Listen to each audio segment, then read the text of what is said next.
Hi guys. It's Saturday night. I finished my drink. I'm excited. I'm happy to see you all. How are you? How are you? Okay, enough of that. I'm just here to quickly talk about how I was able to get my 2-bedroom property in Lekki. So I know when I announced it, a lot of people were quite interested to know how I was able to secure a 2-bed property at the age of 25. And I'm just going to quickly go through a couple of steps and a couple of bits of information on how I was able to do that. Now, for those who aren't familiar, because I know it's not all of my followers that are Nigerian, Lekki is a very expensive part of Lagos, located on the island, which is basically a strip of land separated from the main part of Lagos by a bridge. Please don't lose me now. Just if you didn't understand what I said, just go back and rewind it, okay? So basically what I decided to do, because I know if you decide to buy a property in the UK, you would pay a mortgage term between 15 to 30 years.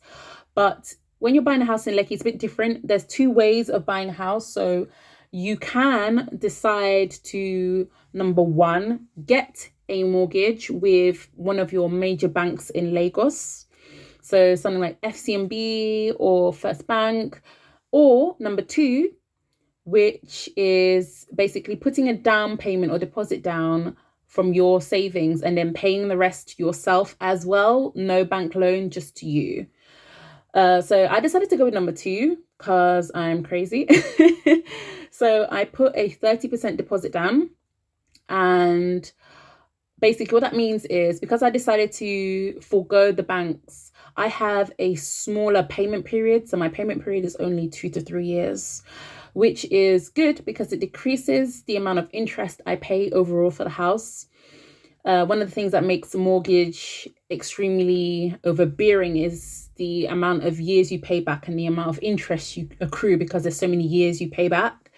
So with this option, I'll have less interest, but it is a very capital intensive option. So you have to pay constantly every 3 months. So like I said, it's a bit different from buying a house in the UK. Now, it depends on the type of property company you use, but some companies will ask for you to put down at least 20%. Seems to be the standard with most companies in Lagos, especially when you're buying in a very expensive place like Lekki. But depending on the price of the property, the more expensive the property, the more likely you are to get them to agree to a lower down payment, because it will still end up being a lot of money anyway. And yeah, so I basically decided to pay 30% because, like I said before, I'm crazy. And I know a lot of you guys are extremely interested to know why I didn't buy a house in the UK. So basically, my reasoning for this is I don't feel like I'm ready to settle down in the UK just yet. I know Lekki very well. I'm very familiar with Lekki. I've traveled to Lagos many times. So I am familiar with the place, and I do feel comfortable calling it my home away from home. I don't know if you get what I mean by that.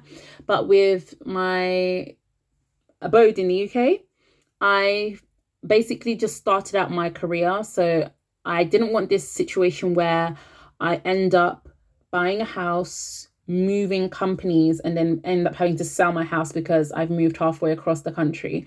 So that's not very cost effective for a mortgage as well. So I said to myself, when I'm ready to get married, have kids, then I will think about buying a house in the UK. But for now, I'm happy with my apartment and my house in Lekki.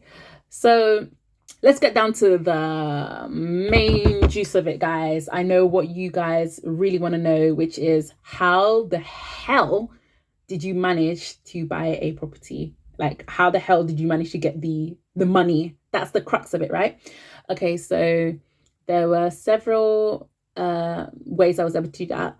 First of all, I was very fortunate to have a substantial savings. So I was able to use that as my base for my deposit. I then also had a side gig where I kind of like write novels, romance novels and stuff like that online for clients. So I use websites like Fiverr or work in startups. And then I was also very lucky to get a new job, and I was able to negotiate a higher pay because I started my master's. So that also helped me basically earn more and save more. And then on top of that as well, I was also able to save anything I got on special occasions. So like my birthday, I got money from my partner and my parents, and then I was able to like kind of save that as well.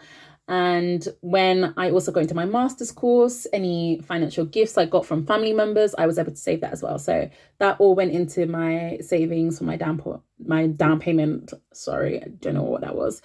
And on top of that, I actually stopped driving. So I've realized that I'm a very lazy driver, and I just stopped driving. I prefer to be driven around.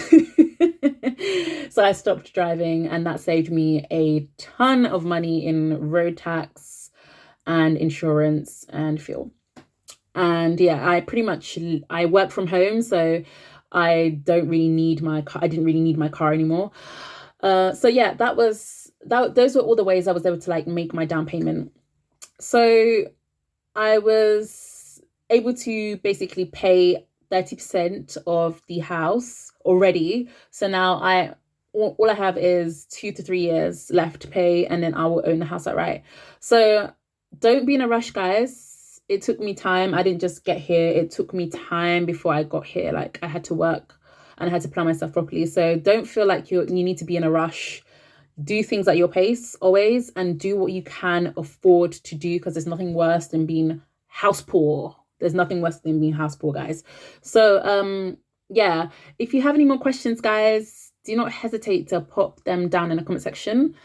And yeah, it's been fun. I hope I satisfied a little bit of your curiosity about how I was able to afford a 2-bedroom apartment in one of the most expensive parts of Africa. Seriously, do your research, guys.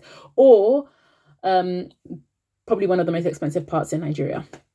So yeah, I've had fun, but it's Saturday night and I'm gonna go back to enjoy my music. So see you guys later. Bye.